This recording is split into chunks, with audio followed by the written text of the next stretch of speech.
Amigos queridos, nós convidamos a todos a mergulharmos o nosso pensamento na suave melodia da música, na natureza que nos abraça, trazendo vibrações de vigor e equilíbrio, para que o nosso pensamento alcance nesta hora os amigos espirituais que, em nome de Jesus, amado Mestre, vieram ter conosco por acréscimo de misericórdia.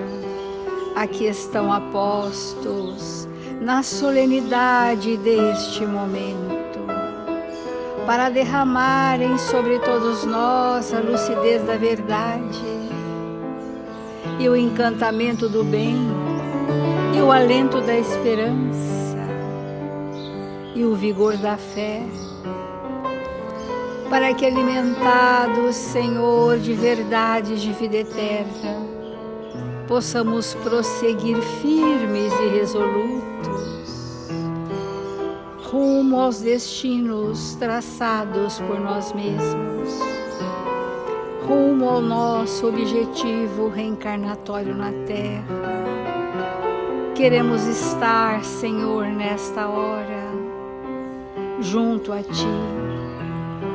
Ensina-nos, Senhor, a servir, sem perguntar a quem ou até quando. Ensina-nos, Senhor, as sábias lições da renúncia. Ensina-nos, Senhor, a debruçarmos sobre a dor do outro como sendo a nossa dor e a nos encantarmos em cada dia pelas oportunidades redentoras daquele dia. Quantos somos felizes, Senhor, pelas oportunidades benditas que nos chegam. Assim, Mestre amado, em Seu nome e em nome dos Espíritos responsáveis por este Evangelho, iniciamos as nossas reflexões desta manhã. Obrigada, Senhor.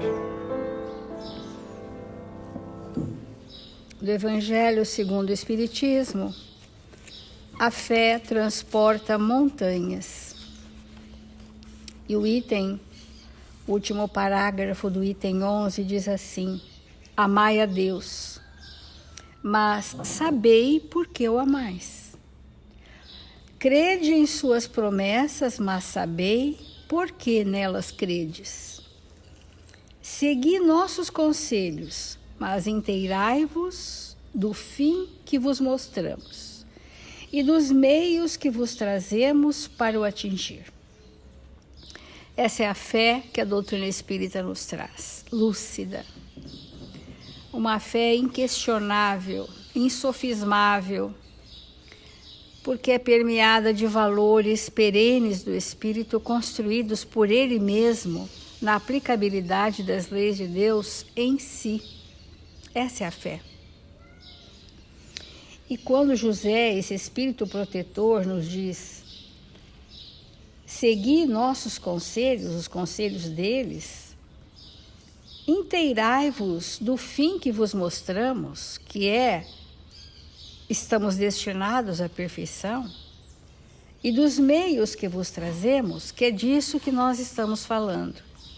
Os meios para nós chegarmos, cada qual de nós, ao objetivo da sua reencarnação, desta reencarnação. Cada reencarnação nós trazemos um objetivo existencial, que é a ação saneadora do nosso passado.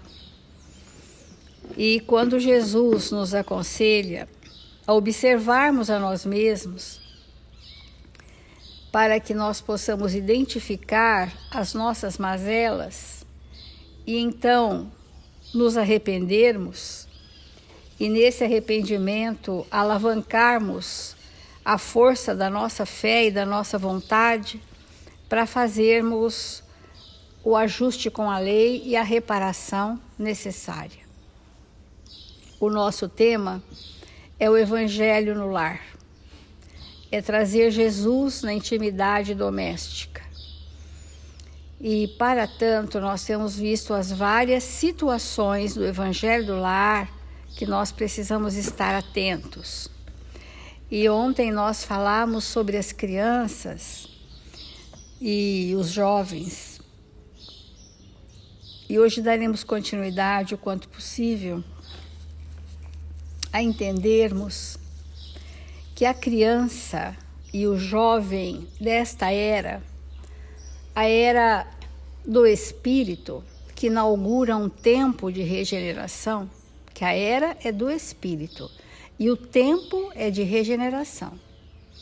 Nós precisamos nos imbuir da força-tarefa que Jesus confiou aos pais para fazerem de seus filhos homens de bem. É uma tarefa desafiadora, mas é o objetivo dos pais na terra para com seus filhos. Porque temos reafirmado todos os dias: a escola forma o cidadão, o lar forma o homem de bem. Nós precisamos aprender a lidar com o caráter de natureza moral, assim como já sabemos lidar com as múltiplas inteligências, diz o Evangelho. Então, nós estamos sabendo que a inteligência precisa ser estimulada, mas já está sendo estimulada. Mas o que precisamos estimular nas crianças e nos jovens é a sua natureza moral. A nossa origem é divina, a nossa natureza é moral, ou seja, sem a moralidade não chegaremos à perfeição. Mas para isso, nós temos que transcender as más tendências dos filhos, sejam eles jovens ou crianças, para que prevaleça o bem e a verdade. Então, Joana de Ângeles traz aqui uma lição chamada Jesus Contigo, que diz assim: Jesus no lar é vida para o lar. Veja que ela não usou família nem casa. Jesus no lar é vida para o lar. De que vida os espíritos falam? Vida eterna. É da vida eterna que o espírito precisa tomar consciência. Não aguardes que o mundo te leve à certeza do bem invariável. Esperar que o bem nos chegue. Ao contrário, distende da tua casa cristã a luz do Evangelho para o mundo atormentado. É um tempo de regeneração. Nossos lares é que precisam estender das suas construções para o mundo atormentado. Quando uma família ora em casa, reunida nas blandícias do Evangelho, diz Joana de Ângeles, toda a rua recebe o benefício da comunhão com o alto. Toda a vizinhança, todo o bairro. E com o passar do tempo, a força da prece diária naquele lar, sendo um hábito espiritual constante, forma ao redor do nosso lar uma luz suave, uma luz tênue ao redor do nosso lar, impedindo a interferência de espíritos estranhos, ou necessitados, ou infelizes. E André Luiz mostra isso em várias das suas obras, quando um lar cristão na terra trazia uma luminosidade nas suas janelas, impenetrável aos espíritos estranhos. E o instrutor espiritual esclarece: este é um lar que pratica o Evangelho. E, portanto, ele tem uma defesa natural. Nós vamos construindo, hoje que as pessoas estão extremamente amedrontadas, querendo estar trancafiadas com todos os tipos de seguranças tecnológicas, ok, né? Mas existe uma segurança que ela é muito importante para a nossa família. Os hábitos espirituais gerando esse estado vibratório da nossa casa, porque se os hábitos do bem forem fortes, temos falado seguidas vezes, este lar se transforma num posto avançado de tratamento espiritual. E durante a noite, quando vamos adormecer, sob esse amparo generoso, quantos acontecimentos de socorro espiritual podem estar acontecendo em nossos lares? Quantas pessoas vêm nos visitar para que esse tratamento espiritual se faça pela ação dos espíritos superiores, que se utilizam das residências, das casas espíritas, dos lugares equilibrados para o trabalho com Jesus. Então, não te afastes da linha direcional do Evangelho entre os teus familiares. Continua orando fiel, estudando com os teus filhos e com aqueles a quem amas as diretrizes de Jesus. E aqui entra uma sugestão que nós gostaríamos de passar para os nossos evangelhos nos lares, assim, olha.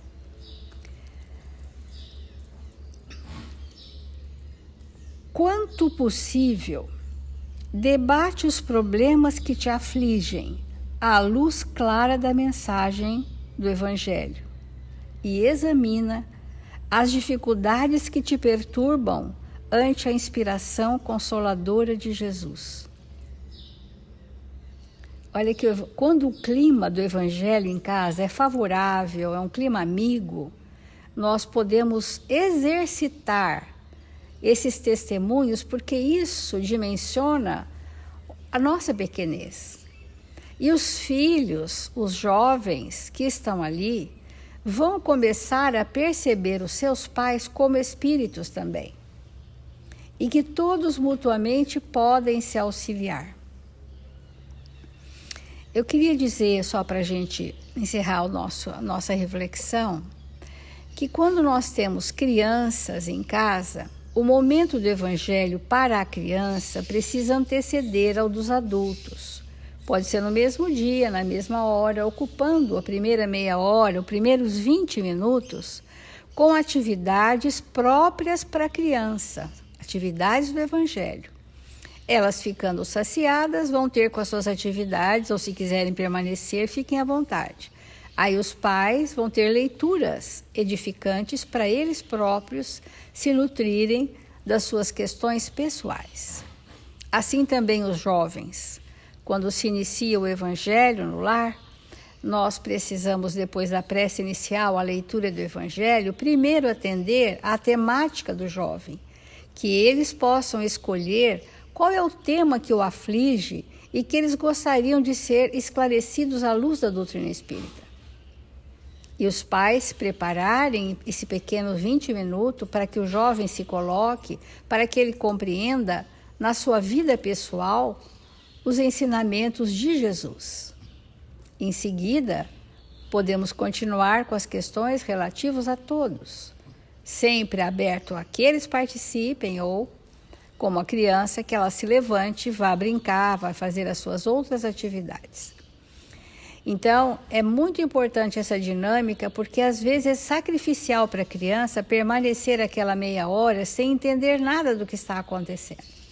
Ela tem uma inquietude natural da criança, mas ensine-a a orar todos os dias da sua vida e a buscar nas respostas do Evangelho o roteiro da sua existência na Terra.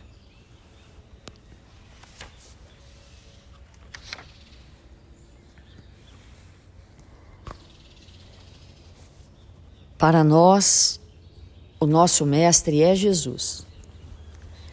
E assim sendo, desejosos de nos tornarmos cristãos, é fundamental que nós possamos ir aprendendo, através das múltiplas existências, esses ensinamentos que Jesus nos trouxe. E um dos pontos extraordinários que Jesus nos ensina é a prece. Um lar, ele é estruturado com espírito ou espíritos que se esforçam, se empenham em orar. O lar que ora é infinitamente diferente do lar que não ora. A oração é mesmo fundamental em nossas vidas. Emmanuel tem uma imagem que eu gosto muito quando ele fala da oração. Nós sempre repetimos aqui na nossa casa essa imagem porque ela é muito elucidativa.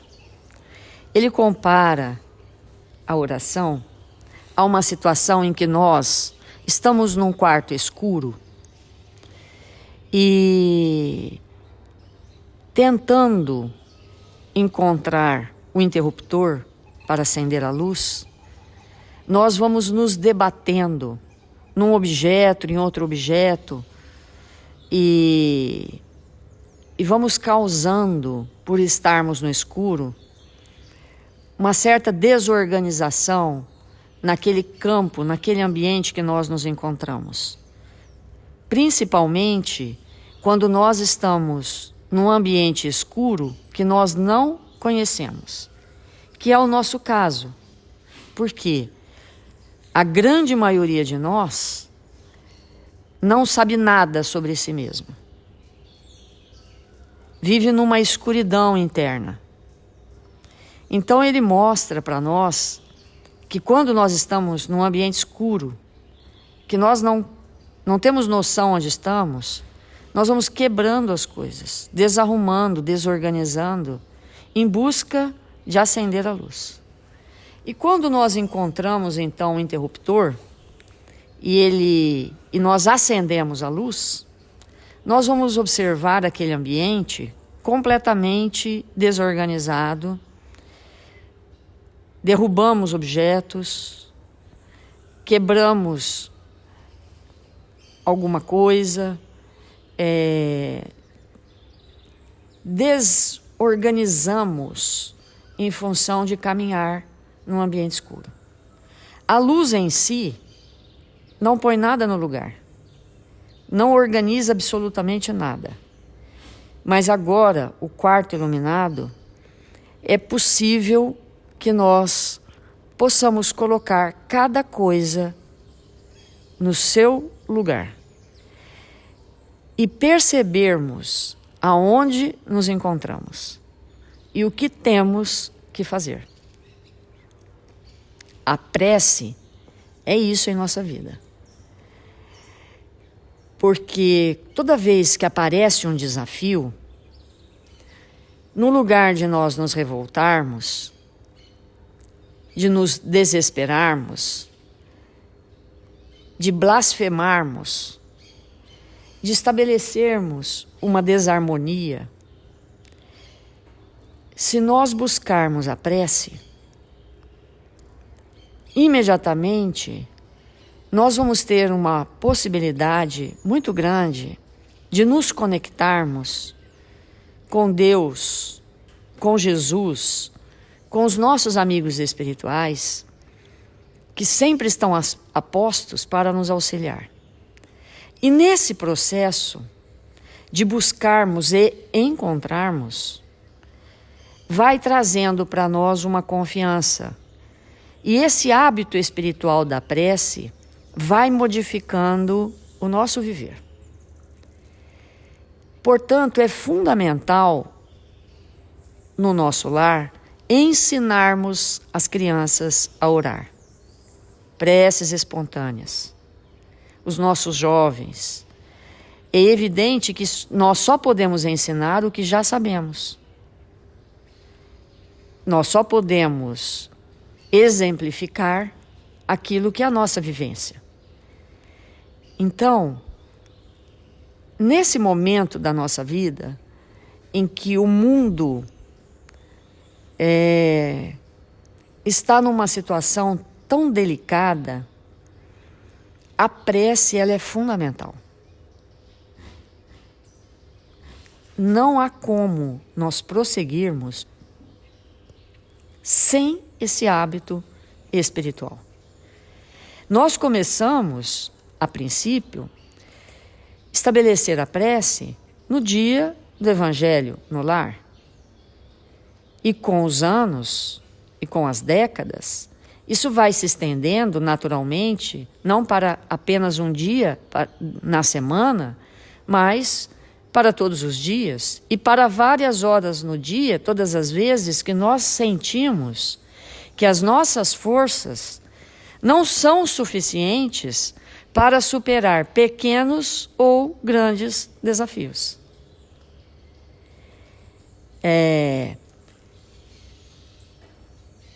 Os espíritos superiores nos esclarecem da maneira mais clara possível e imaginária que qualquer coisa que nós possamos fazer na terra ou no céu, nunca fazemos sozinhos.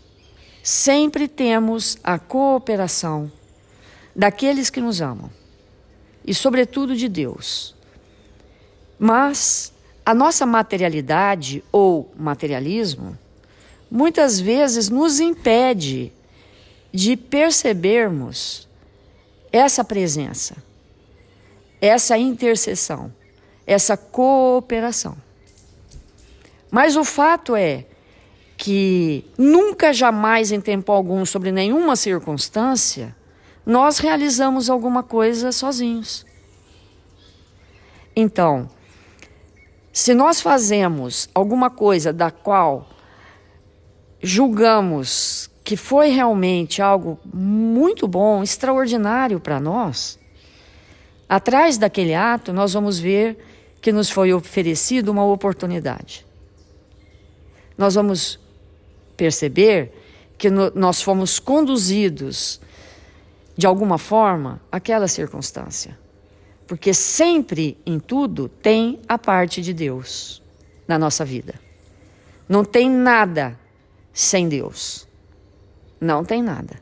Então essa parte, que é a parte de Deus, que sempre, sempre, sempre é a maior parte, mesmo que a gente não reconheça, e não compreenda, e não sinta, mas tudo que nós fazemos de bom, tudo que nós fazemos de proveitoso, que nos honra a existência, é com Deus. Porque Deus é parte de tudo. Numa ação que nós realizamos, por mais que julguemos naquele instante que aquilo é 100% nosso, isso é só uma visão acanhada. Porque se nós colocarmos uma lupinha, uma pequena lupa espiritual ali, nós logo vamos perceber os nossos 10% e os 90% de Deus. Então, ter essa confiança, estabelecer na nossa vida íntima o hábito da prece, vai inquestionavelmente nos preparar para um êxito reencarnatório. E é esse êxito reencarnatório que nós estamos buscando. E a prece é parte fundamental desse êxito. Então, quando uma criança, um jovem, se desorganiza mentalmente, age de forma contrária ao bem, passado aquele momento em que realmente não é adequado, muitas vezes, intercedermos, ter uma intercessão ali, porque o espírito, num estado de loucura, de rebeldia, ele não fica suscetível ao bem, mas passado 1 minuto, 2 segundos, porque não há mal que dure para sempre, aí sim, é a nossa hora de convidá-los a uma reflexão, a uma prece. E ao fazer a prece e sentir o bem-estar, aquele registro se estabelece naquele campo mental e o espírito começa a compreender o que é o socorro espiritual. que pode chegar a qualquer momento em nossa vida quando não nos encontramos bem, sobre qualquer aspecto. Esse movimento de nós orarmos em busca de nos ajustarmos, de nos reequilibrar, de buscarmos caminhos, é fundamental na nossa vida. Então vamos nos perguntar agora como é o nosso lar em relação à prece. Qual é a frequência que nós oramos em família? Principalmente quando alguma coisa não está bem. Ou quando está tudo bem e nós nos reunimos com os nossos e falamos assim: nossa, hoje foi um dia maravilhoso. Vamos fazer uma prece e agradecer? Tantas bênçãos recebidas. Então esse movimento da nossa alma, no entendimento da prece, ela é fundamental. E aqueles espíritos, muitos de nós, que ainda não compreendemos isso, e que vamos seguindo a nossa existência às cegas, sem acender esta luz, que é a oração, evidentemente que a probabilidade da existência transcorrer com sucesso reencarnatório não é tão grande. Porque vamos nos perder nos cipozais das ideias que não correspondem às nossas necessidades. As ideias que elaboramos que são contrárias àquilo que nós viemos fazer na Terra. Então,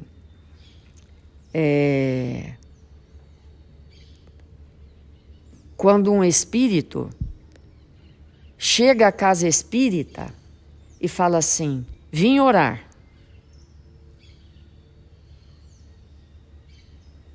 O que será que isso significa? Será que nós precisamos da casa espírita para orar? Evidentemente, há momentos na nossa vida que a nossa situação é tão complexa que muitas vezes nós precisamos sim recorrer a um grande número de amigos para orarmos juntos em prol de uma causa que nós necessitamos de prece coletiva. E aí sim se justifica.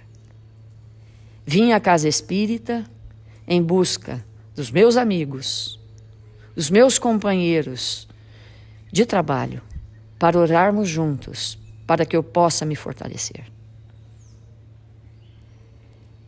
Então, é sempre bom que nós possamos nos perguntar, quando temos necessidade de sair da nossa casa para orar em outro lugar, perguntarmos o porquê e respondermos com força, para que o nosso pensamento e as nossas buscas sejam lúcidas. E é esse entendimento que nós vamos ampliando, porque quando oramos sozinhos, tem uma força. Quando oramos com aqueles que amamos, tem muitas forças. Vamos, então, fazer a nossa prece.